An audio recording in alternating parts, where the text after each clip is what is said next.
What's going on, guys? Nemesis here. Welcome back to the channel, and today we're actually going to be showing you some replays.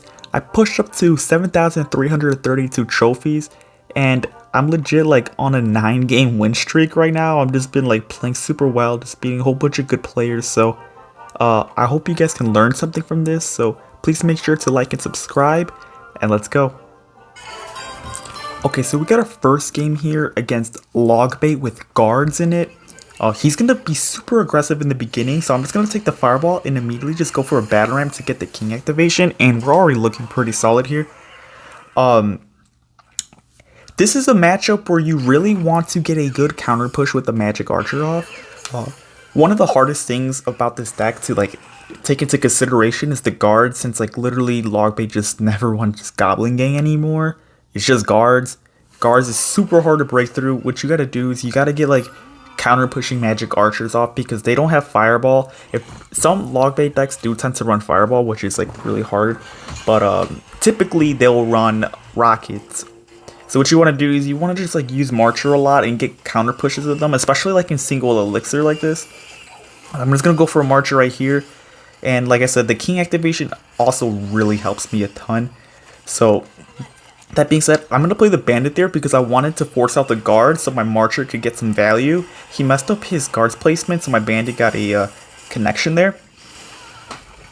Oh, and by the way, so he used Valkyrie, so you can also think that his Valkyrie is his only mini tank in this deck. And that goes for any other like logbait variant. They'll play like Knight as well. So typically be either a Valkyrie or a Knight, and that will be their only mini tank. So what you could do at that point is that if they do use that, you can kind of pressure them a lot because like if they have their Knight out of cycle or Valkyrie, you could go Ghost at the bridge or something. They'll be forced to play guards, and then immediately after you could play like a bandit opposite lane or something like that because their main cards for defense is like Valkyrie or Knight and guards. You know, that's like their only defenses. So just take that into consideration. If both of those cards are out of hand, you can definitely manage to catch them slipping. So okay, so I'm gonna go for the Marcher in the middle again. Like I said, playing the Marchers a lot because he doesn't have fireball, so you can definitely get some good Marcher value out of this. I'm just gonna also like play for my Marcher right there. He's gonna go for the Electro Spirit, and he's going to go for the Valkyrie as well. I'm just going to go ahead and Electro Wizard this. I didn't want to play the Pekka just yet. In double elixir, you can start Pekkaing a lot too. You can also Pekka a lot in single elixir as well. You just got to find the right time to do it. Like, you got to catch him with the bad cycle and stuff like that. Oh, and here's the thing. I played the Pekka right there because I knew he was going to have to play something for that Bandit plus E-Wiz. So that's why I did that. He was going to have to play guards or something like that. So I just kind of preemptively played the Pekka. And then he went for a rocket there. Typically, that will be what log players do. They will rocket the Pekka behind the tower and stuff like that. So it's totally fine. At this point, I'm kind of just chilling to see what he wants to do here. I'm going to play the bandit right there, and I'm immediately just going to go for another Pekka because I'm just going to eat the damage knowing that he was super aggressive with that barrel. And he also messed up that princess. This matchup is actually pretty hard for Pekka because of the guards. Like, if they had Goblin Gang, I would say that this is pretty even. But since he has guards, it's in their favor. So that's how I wanted to play that matchup. I caught him really aggressive with that Goblin Barrel, and I managed to take the win. So let's go to the next one. Okay, so we got our next game here. Oh, and I also want to mention that I'm going to plug my Twitter in the description because I want to start giving my friend link away to you guys, like to my subscribers. So if you guys want to check out my Twitter and stuff like that, I'll be doing giveaways soon for my friend links for both my main and my mini account. So that's a plus for you guys. I'm going to kick things off with a bandit, and he's going to go for a mega mini, which is totally fine. I didn't know exactly what this was at the beginning, so I'm going to play my Marcher. And typically when I don't know what they're playing, like especially if they're playing like a deck that I don't know exactly what it is, I'm going to really like count their card cycle because I think it's really important to count card cycle if you don't know what deck they're playing. Like if they're playing something random, it's very important to do that, as opposed if you're playing something like Golem. You already know what they have in hand and stuff like that, so it doesn't really like matter too much. This is where he messed up. Okay, he goes for Inferno Tower on the battle ram. So with that being said, that's 5 elixir down, and I'm just gonna go for the Pekka now. And now he doesn't have Inferno Tower for my Pekka. So hear me out. He's gonna go for the bowler here. And I was counting his cycle like crazy right now. So I'm gonna put his bandit at the bridge knowing he doesn't have a Valkyrie in hand. I'm gonna put my Marcher in the middle to take out some of those skeletons. And like I said, since he used Inferno Tower as well, I'm just gonna spam him like relentlessly here. I'm gonna eat the damage from the bowler. I know that Pekka wasn't gonna get a shot, but I'm just gonna let that bowler go, and I'm just gonna spam him relentlessly, knowing he didn't have Inferno Tower at the time, and he only had Valkyrie, and that's literally just gonna give me the win right then and there. So that's why I tell you guys, like, it's so important to like just count the card cycle, because you could get such a big advantage from doing so. And if I wasn't counting that, I would have just like played defensively and not been not be in the position that I'm in right now. So he's gonna go for a bowler, and I'm just gonna go for a bandit, magic archer low. It's important that when you're playing against graveyard decks, you want a magic archer low, like right behind your king tower, because they're not gonna really be able to hit your magic archer. And if they want to hit your magic archer, they're gonna have to play a spell on your king tower, and graveyard decks do not want to do that. So with that being said, he pretty much just gave up at this point. I played super well knowing his card cycle and took big advantage of that. So let's go ahead and get on to the next game. Okay, so we got our next game here against CMG Julian. He's going to be playing Royal Giant, and I know Royal Giant is super popular, so I wanted to put it inside this video because Royal Giant is actually doing pretty solid right now in the meta. So I'm going to kick things off with a Royal Ghost, you know, nothing too crazy. It's always a pretty solid play to play a Royal Ghost first play or a Bandit first play in the back. Unless you know their deck, and then you could play them at the bridge or something like that. But if you don't know their deck, just play them in the back and stuff like that. He's gonna go for the Mighty Miner, which is totally fine. I was kind of hesitant to play my E-Wiz because I don't know if he was just gonna pop the ability immediately after. So I was kind of just gonna wait a little bit. I'm gonna Battle Ram, then take the Zap. He's gonna play the Hunter and stuff like that, which is totally fine. Let's see what he wants to do. He doesn't have skeletons, which is pretty nice. So like I can play my Zaps essentially whenever I want to, and not worry about like skeletons and stuff like that. But the way I want to play this matchup essentially is I want to keep applying pressure at the bridge. If he ends up doing a lot of damage to me in single elixir, I will start to play Pekkas kind of lower next to my weaker Princess Tower and try to build big like Pekka pushes, because at that point I don't think I'm ever going to break through. He's just going to eventually cycle me out and stuff like that. But that's only if I'm like already super low in damage and stuff like that, and he has a good damage lead. That's when I'll do that.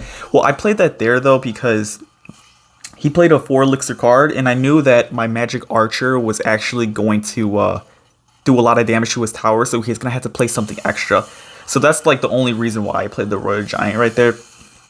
So yeah, I did that. He's gonna go for the lightning, which is totally fine. Battle Ram opposite lane, like I said, I'm just playing stuff at the bridge just to kind of like be really aggressive on him.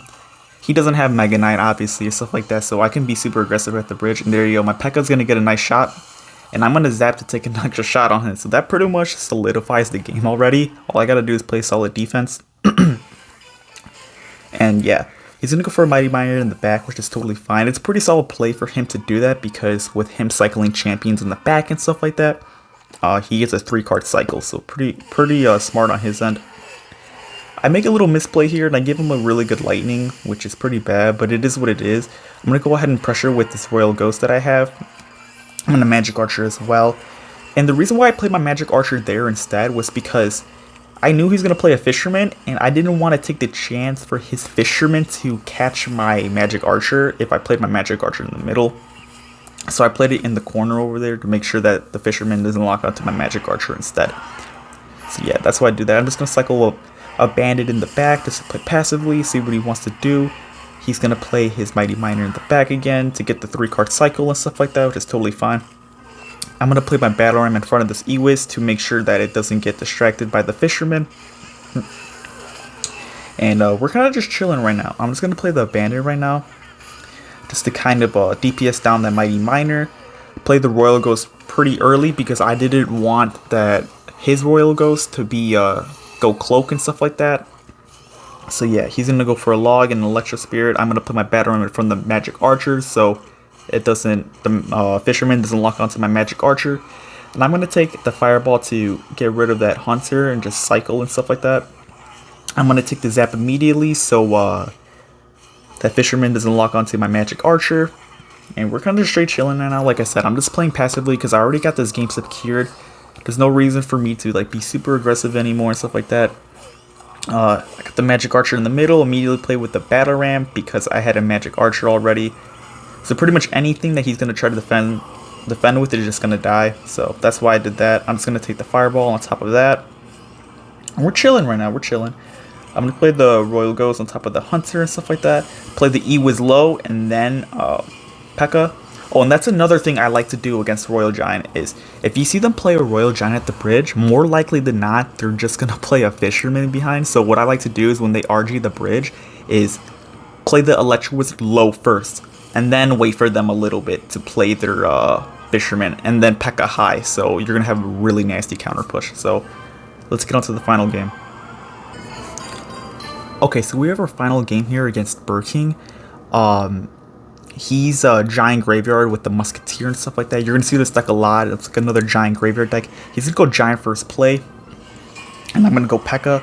He's gonna BM a lot.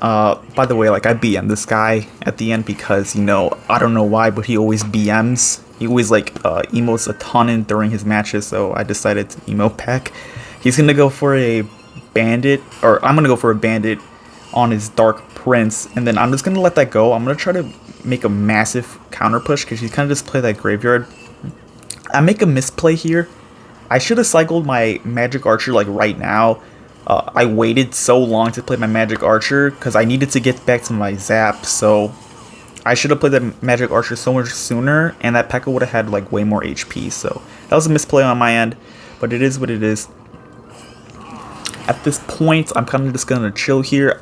I'm gonna actually decide to eat that musketeer damage because I didn't want it to lock onto my battle ram because I want this battle ram to become a threat to him, for him to have to defend it and stuff like that. He's gonna go for the minions, which is totally fine. I'm kind of curious as to why he put the minions there. It doesn't really make sense to me in my opinion. Maybe he was trying to predict something. I'm just gonna go for the bandit right there on top of the Dark Prince. And yeah. The way I like to play this matchup is actually kind of similar to Royal Giant.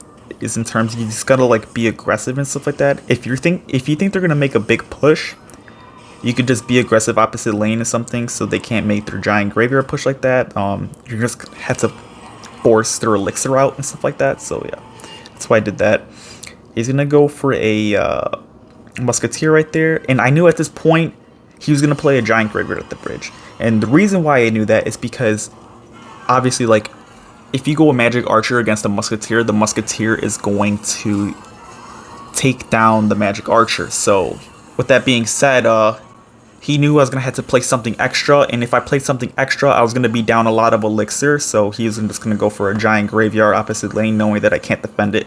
So with that being said, when that happens, you just have to tower trade. Honestly, you just have to tower trade because chances are you're not going to be able to defend properly if you have like 7 elixir, so that's why I did that. I go for a cheeky bandit in the middle to try to DPS down that musketeer, and I did successfully, so we're chilling here. At this point, I kind of just want to do the same thing. Like, I just want to just be super aggressive. I can't get punished for being super aggressive like this, so I'm just going to keep doing it. And yeah, he's going to go for a giant there. The reason why he also plays giants a lot is because he doesn't want to like sack Dark Princes a lot because they're just gonna die on the defense. So that's why he's using giants instead of Dark Princes and stuff like that. So there he goes. He's gonna cycle Dark Prince in the back here, kind of just chilling. It's pretty solid that he doesn't have like a fireball and stuff like that, so he can't like 100% kill my defense. The only thing he can do is just like arrow snowball my magic archer, but that's about it. I'm just gonna start taking fireballs now because I feel like I have my rhythm now where he can't really do much. And let's see here. I think I'm going to play my magic archer in the corner, I believe, or something. Let me see here. Yeah, I played my magic archer in the corner, and I play all the way in the corner because I didn't want the Dark Prince to lock onto it. I'm trying to get a really nice counter push with it at the end of this defense. So that's why I do that. And then after this, we're going to rinse and repeat, essentially. Just kind of keep playing the battle rams and the bandits at the bridge. And then we're gonna take the fireball right there, and that should be game. So, and this is me BMing him because he just emotes so much. He giant first place. So, thank you guys so much for watching, and I'll do more videos in the future.